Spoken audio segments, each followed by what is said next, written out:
I am making rice and peas, a simple but delicious dish. It's the kind of thing I turn to when I'm hungry, but I'm not sure what I'm hungry for, and somehow this always hits the spot.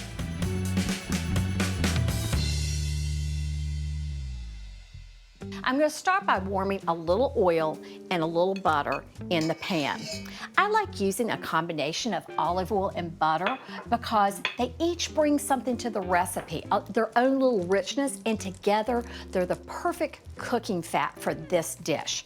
So as soon as my butter melts, I'm going to add a little bit of finely chopped shallots. Whenever I put onions in a pot, I always add a pinch of salt. And the reason I do that is salt makes food, including these shallots, turn tender and release their own moisture. It's very simple, but everything we add to the pot is going to give it great flavor. So I'm gonna let these onions cook until they're fully tender, maybe 5 to 8 minutes. And the next thing that goes in is a Parmesan broth. It is so easy and it's packed with flavor.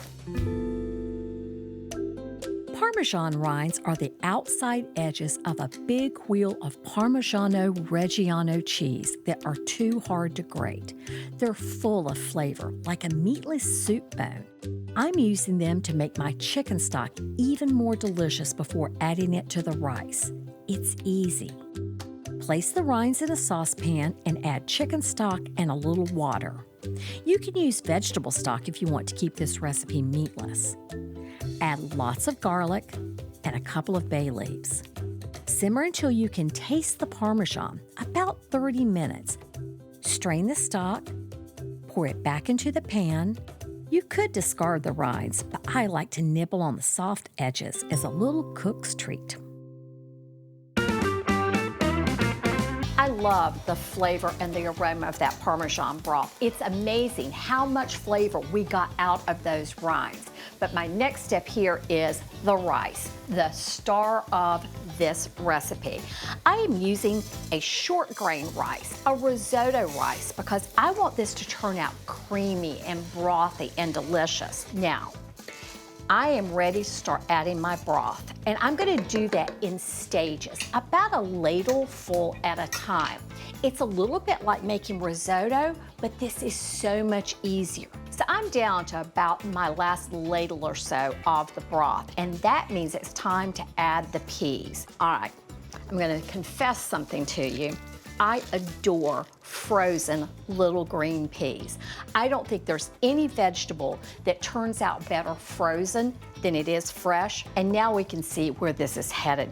I'm only gonna cook it for another minute or so, just to give these peas time to heat through. I've got a couple more things to go in the pot. The first thing I'm going to add is some good Parmesan.